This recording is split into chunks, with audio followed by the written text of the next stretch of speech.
ಇವತ್ತು ಇವತ್ತು ಮೂಡನ ಬಾಗಿಲು ನಾವೇನು ಕರ್ನಾಟಕಕ್ಕೆ ಒಂದು ಹೆಬ್ಬಾಗಿಲು ಅಂತ ಹೇಳ್ತೀವಿ. ಮೂಡನ ಬಾಗಿಲಿನಲ್ಲಿ ಸ್ಪರ್ಶ ಸಂಸ್ಥೆ ಬೆಂಗಳೂರಲ್ಲಿ ಪ್ರಾರಂಭ ಆಗಿ ಅಲ್ಲಿ ನೂರಾರು ಜನ ಸಾವಿರಾರು ಜನ ಮಕ್ಕಳನ್ನು, ಬೀದಿಲಿರೋ ಮಕ್ಕಳು, ಶಿಕ್ಷಣ ವಂಚಿತ ಮಕ್ಕಳು, ತಂದೆ ತಾಯಿ ಇಲ್ದಿರೋ ಮಕ್ಕಳು, ಭಿಕ್ಷೆ ಬಿಡೋ ಮಕ್ಕಳು, ಪೇಪರ್ ಆಯೋ ಮಕ್ಕಳಿಗೆ ಜೀವನ ಕಟ್ತಾರಂಥ ಈ ಸಂಸ್ಥೆ ಸುಮಾರು 6,000 ಮಕ್ಕಳಿಗೆ ಇವತ್ತು ಬೆಂಗಳೂರಲ್ಲಿ ಒಂದಲ್ಲ ಒಂದು ರೀತಿ ಶಿಕ್ಷಣ ಕೊಡ್ತಾ ಬರ್ತಾಯಿದೆ.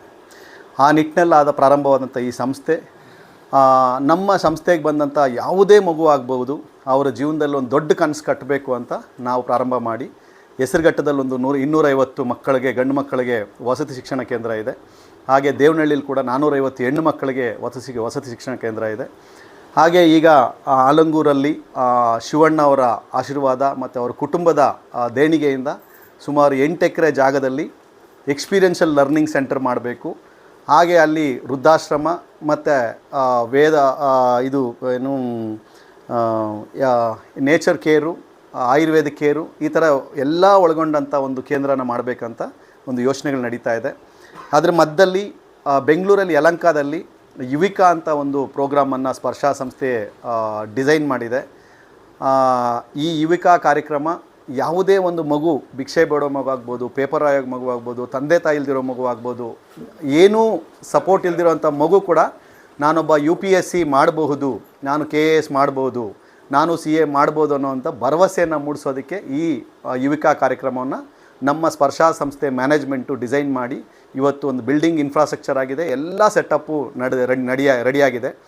ಅದಕ್ಕೆ ಇಡೀ ಕರ್ನಾಟಕದಾದ್ಯಂತ ನಾವು ಯಾರು ರೈಟ್ ಕ್ಯಾಂಡಿಡೇಟ್ಸು, ಅಂದರೆ ತಂದೆ ತಾಯಿ ಇಲ್ದಿರೋವಂಥ ಹೆಣ್ಣುಮಕ್ಕಳು, ಸಿಂಗಲ್ ಪೇರೆಂಟ್ಸ್, ತಂದೆ ಇದ್ದು ತಾಯಿ ಇಲ್ದಿರೋ, ತಾಯಿ ಇದ್ದು ತಂದೆ ಇಲ್ದಿರೋ ಹೆಣ್ಣುಮಕ್ಕಳು, ಹಾಗೆ ಚೈಲ್ಡ್ ಕೇರ್ ಇನ್ಸ್ಟಿಟ್ಯೂಷನ್ಸ್, ಈಗ ಅನಾಥಾಶ್ರಮ ಅಥವಾ ಆಶ್ರಮಗಳಲ್ಲಿ ಬೆಳೆದಂಥ ಹೆಣ್ಣುಮಕ್ಕಳಿಗೆ ಈ ಕಾರ್ಯಕ್ರಮದಲ್ಲಿ ನಾವು ಅವರನ್ನು ನೋಂದಣಿ ಮಾಡಿಕೊಂಡು 3 ವರ್ಷಗಳ ಕಾಲ ಸಂಪೂರ್ಣವಾಗಿ ಉಚಿತವಾದಂಥ ಶಿಕ್ಷಣ ತರಬೇತಿ, ಬೇರೆ ಬೇರೆ ಕಂಪ್ಯೂಟರ್ ತರಬೇತಿ ಆಗ್ಬೋದು, ಯೋಗ ಆಗ್ಬೋದು, ಮೆಡಿಟೇಷನ್ಸ್ ಆಗ್ಬೋದು, ಬೇರೆ ಬೇರೆ ರೀತಿಯ ಅವರಿಗೆ ಸೌಲಭ್ಯಗಳನ್ನು ಒದಗಿಸಿ ಮತ್ತು ಅವರಿಗೆ ಇಂಡಿಯಾ ಫಾರ್ IAS ಅಂತ ಒಂದು ಹೆಸರಾಂತ ಮತ್ತು ಎಫೆಕ್ಟಿವ್ ಟ್ರೈನಿಂಗ್ ಸೆಂಟರ್ ಅಂತ ಇಡೀ ಕರ್ನಾಟಕದಲ್ಲಿ ಗುರುತಿಸ್ಕೊಂಡಿರುವಂಥ ಸಂಸ್ಥೆ.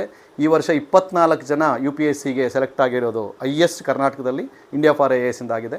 ಅಂಥ ಒಂದು ಸಂಸ್ಥೆಯ ಒಂದು ಸಹಕಾರ ಪಡ್ಕೊಂಡು ಕೋಚಿಂಗ್ ಮುಖಾಂತರ ಈ ಒಂದು ಕಾರ್ಯಕ್ರಮನ ನಾವು ಪ್ರಾರಂಭ ಮಾಡಿದ್ದೀವಿ.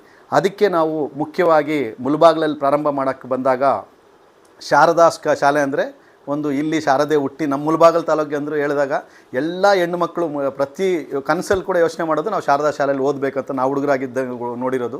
ಹಾಗಾಗಿ ಈ ಶಾರದಾ ಶಾಲೆಯಲ್ಲಿ ನಾವು ಇವತ್ತು ಅಧ್ಯಕ್ಷರ ಒಂದು ಉಪಸ್ಥಿತಿ ಮತ್ತು ಆಲಂಗೂರು ಶಿವಣ್ಣ ಅವರು ಮತ್ತು ಮುನ್ಸಾಮ್ಗೌಡರು, ಹಾಗೆ ಎಲ್ಲ ನನ್ನ ಸ್ನೇಹಿತರು ಮತ್ತು ಬೇರೆ ಬೇರೆ ಈ ಶಾಲೆಯ ಶಿಕ್ಷಕರನ್ನು ಒಳಗೊಂಡು ಇವತ್ತು ಇಲ್ಲಿಂದ ನಾವು ಕಾಲೇಜು ಮತ್ತು ಶಾಲೆಗಳಲ್ಲಿ ಅವೇರ್ನೆಸ್ ಕಾರ್ಯಕ್ರಮವನ್ನು ರೂಪಿಸ್ತಾ ಇದ್ದೀವಿ. ನಾನು ಕೂಡ ಇದೇ ಮುಳಬಾಗಿಲು ತಾಲೂಕಿನ ಮಂಚಗಾನಹಳ್ಳಿಯಲ್ಲಿ ಓದಿ ಹುಟ್ಟಿ ಬೆಳೆದು ಇದೇ ಮುಳಬಾಗಿಲಲ್ಲಿ ಮಾರುತಿ ಶಾಲೆ ಮತ್ತು ನೆಹರು ಶಾಲೆಯಲ್ಲಿ ಓದಿ ಬೆಂಗಳೂರಲ್ಲಿ ಉನ್ನತ ವ್ಯಾಸಂಗ ಮಾಡಿ ಈ ಒಂದು ಸಂಸ್ಥೆನ ಕಟ್ಟೋದಕ್ಕೆ ನಾವೆಲ್ಲರೂ ಕಟ್ಟಿದ್ದೀವಿ. ಇದೊಂದು ಸಮಾಜಮುಖಿಯಾದಂಥ ಸಂಸ್ಥೆ. ಹಾಗಾಗಿ ನಾನು ಬೇಡ್ಕೊಳ್ಳೋದೆ ಅಂದರೆ ಈ ಮುಳಬಾಗಿಲು ತಾಲೂಕಲ್ಲಿರೋಂಥ ಯಾವುದೇ ಒಂದು ಹೆಣ್ಣು ಮಗು ಇದಕ್ಕೆ ಈ ಒಂದು ಯುವಿಕಾ ಕಾರ್ಯಕ್ರಮಕ್ಕೆ, ಅಂದರೆ ತಂದೆ ತಾಯಿ ಇಲ್ದಿರೋರು, ಸಿಂಗಲ್ ಪೇರೆಂಟ್ಸು ಮತ್ತು ಸಂಘ ಸಂಸ್ಥೆಗಳಲ್ಲಿ ಓದಿದಂಥ ಹೆಣ್ಣುಮಕ್ಕಳು, ಹಾಗೆ ವಿಡೋರ್ ಯಾರಾದರೂ ಗಂಡ ತೀರ್ಕೊಂಡು ಒಂದು 30 ವರ್ಷಗಳ ಒಳಗಡೆ 35 ವರ್ಷಗಳ ಒಳಗಡೆ ಇದ್ದು ನಾನು ಜೀವನದಲ್ಲಿ ಏನಾದರೂ ಮಾಡಬೇಕು ಅಂದ್ಕೊಂಡಿದ್ದರೆ, ಅಥವಾ ಡೈವರ್ಸ್ ಆಗಿದ್ದರೆ, ಏನಾದರೂ ಕಾರಣಾಂತರಗಳು ಡೈವರ್ಸ್ ಆಗಿ ನಾನು ಓದಬೇಕು, ನಾನು ಜೀವನದಲ್ಲಿ ಏನಾದರೂ ಮತ್ತೆ ಮಾಡಬೇಕನ್ನೋ ಹೆಣ್ಮಕ್ಳು ಯಾರಾದಿದ್ದರೆ ತಾವು ದಯವಿಟ್ಟು ಈ ಒಂದು ನಾವೇನು ಈಗ ಮೀಡಿಯಾದಲ್ಲಿ ತೋರಿಸ್ತೀವಿ ಆ ಒಂದು QR ಕೋಡ್ಗೆ ಸ್ಕ್ಯಾನ್ ಮಾಡಿದ್ರೆ ಅಪ್ಲಿಕೇಶನ್ ಬರುತ್ತೆ. ಆ ಅಪ್ಲಿಕೇಶನ್ ಫಿಲ್ ಮಾಡಿದ ತಕ್ಷಣ ನಿಮಗೆ ನಮ್ಮ ಆರ್ಗನೈಸೇಷನ್ದ ಕರೆ ಬರುತ್ತೆ ಮತ್ತು ಇಂಟರ್ವ್ಯೂ ಮಾಡ್ತೀವಿ. ಅಲ್ಲಿಂದ ಜೂನ್ 1 ನಿಮಗೆ ತರಬೇತಿ ಶುರುವಾಗುತ್ತೆ. ನಾನು ಮುಳಬಾಗಿಲಿನ ಎಲ್ಲ ನನ್ನ ಪ್ರೀತಿಯ ಹೆಣ್ಣು ಮಕ್ಕಳಿಗೆ ಕೇಳ್ಕೊಳೋದಿದೆ ಮತ್ತು ನನ್ನ ಸ್ನೇಹಿತರು ಕೇಳ್ಕೊಳೋದಿದೆ, ದಯವಿಟ್ಟು ಈ ಒಂದು ಮೆಸೇಜನ್ನು ಎಲ್ರಿಗೂ ತಲುಪಿಸಿ. ಮತ್ತು ಎಲ್ಲ ಹೆಣ್ಣು ಮಕ್ಕಳು ಈ ಒಂದು ಯಾರು ಇದಕ್ಕೆ ಅರ್ಹ ಹೆಣ್ಣು ಮಕ್ಕಳಿದ್ದಾರೋ ಅವರು ಈ ಒಂದು ಸೌಲಭ್ಯನ ಪಡ್ಕೊಳ್ಳೋದಕ್ಕೆ ಎಲ್ಲರ ಸಹಕಾರ ಮತ್ತು ಬೆಂಬಲವನ್ನು ಬೇಡ್ತೀನಿ. ನಮಸ್ಕಾರ. ಇದು ಸಂಪೂರ್ಣ ಉಚಿತ, ಸಂಪೂರ್ಣವಾಗಿ ಉಚಿತ. ಅವರಿಗೆ ಯಾವುದೇ ₹1 ಇಲ್ಲಿಂದ ಬ್ಯಾಗ್ ಎತ್ಕೊಂಡ್ಬಂದರೆ 2 ಜೊತೆ ಬಟ್ಟೆ ತಂದರೆ ಬಟ್ಟೆ ಕೂಡ ನಾವೇ ಕೊಡ್ತೀವಿ. ಅವ್ರಿಗೆ ಸಂಪೂರ್ಣವಾಗಿ ಉಚಿತ ಇರುತ್ತೆ. ಅವರಿಗೆ ಯಲಹಂಕ ಜಕ್ಕೂರಲ್ಲಿ ತುಂಬ ಚೆನ್ನಾಗಿದೆ ಫೆಸಿಲಿಟಿ.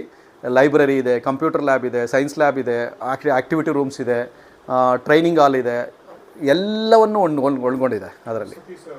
ವಸತಿ ಕೂಡ ಫ್ರೀ ಇರುತ್ತೆ.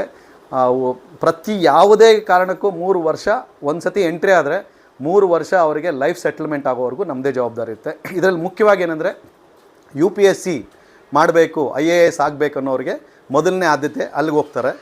ಅದರಲ್ಲಿ ಏನಾದರೂ ಮಾಡೋಕ್ಕಾಗಿಲ್ಲ ಅಂದಾಗ KAS ಮಾಡಿಸೋದಕ್ಕೆ ಇದರಲ್ಲಿ ನಮ್ಮ KPSC ಸೆಕ್ರೆಟರಿ ಆದ ಜ್ಯೋತಿ ಮೇಡಮ್ ಕೂಡ ಇದ್ದಾರೆ. ಇವತ್ತಿನ ಸೆಕ್ರೆಟರಿ ಅವರು ಜ್ಯೋತಿ ಮೇಡಮ್ ಕೂಡ ನಮ್ಮ ಟೀಮಲ್ಲಿದ್ದಾರೆ. ಅನೇಕ IAS IPS ಆಫೀಸರ್ಸ್ ಕೂಡ ಇದ್ರ ನಮ್ಮ ಜೊತೆ ಕೈ ಜೋಡಿಸ್ಕೊಂಡಿದ್ದಾರೆ.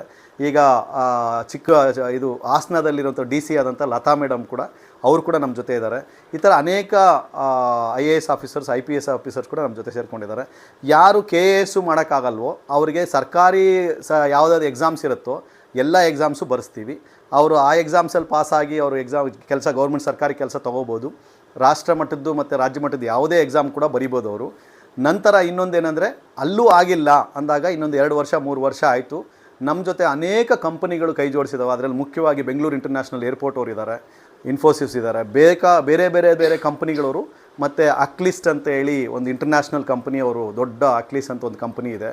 ಈ ಥರದ್ದು ಒಂದು ಅಷ್ಟು ಕಂಪನಿಗಳವ್ರು ಕೂಡ ರೆಡಿ ಇದ್ದಾರೆ. ನಾವು ಅವರನ್ನು ಅಲ್ಲಿ ಕಳಿಸಿದ್ರೆ ಅವರಿಗೆ ಕಂಪನಿಗಳಲ್ಲಿ ಕೂಡ ಕೆಲಸ ಆಗುತ್ತೆ. ಎಲ್ಲಿ ಅವರಿಗೆ UPSC ಆಗದೇ ಇದ್ದ ಪರಿಸ್ಥಿತಿ ಬಂದಾಗ, KAS ಆಗದೆ ಪರಿಸ್ಥಿತಿ ಬಂದಾಗ, CAಗಳು ಆಗದೇ ಇರೋ ಪರಿಸ್ಥಿತಿ ಬಂದಾಗ, ಮತ್ತು ಯಾವುದೇ ಸರ್ಕಾರಿ ಕೆಲಸಗಳು ಸಿಗದೇ ಇದ್ದಾಗ ಅವರಿಗೆ ನಾವು ಪ್ರೈವೇಟ್ ಕಂಪ್ನಿಗಳಲ್ಲಿ ಕೆಲಸವನ್ನು ಒದಗಿಸಿ ಅವ್ರ ಲೈಫ್ ಸೆಟ್ಲ್ ಮಾಡೋದಕ್ಕೆ ಈ ಒಂದು ಯೋಜನೆ ಇದೆ. ಈಗ ಸದ್ಯಕ್ಕೆ 50 ಜನ ಮಕ್ಕಳನ್ನು ನಾವು ಹೆಣ್ಮಕ್ಳು ತೊಗೊತಾ ಇದ್ದೀವಿ. ಹಂತವಾಗಿ ಅದನ್ನು ಇನ್ಕ್ರೀಸ್ ಮಾಡೋ ಪ್ಲಾನ್ ಇಟ್ಕೊಂಡಿದ್ದೀವಿ. ಡಿಗ್ರಿ ಆಗಿರಬೇಕು, ಮಿನಿಮಮ್ ಗ್ರ್ಯಾಜುಯೇಷನ್ ಮಾಡಿದರೆ ಅಷ್ಟೇ. 21 ಆಗಿದ್ದರೆ, ಡಿಗ್ರಿ ಆಗಿದ್ದರೆ ಅವ್ರು ಎಲಿಜಿಬಲ್ಲು.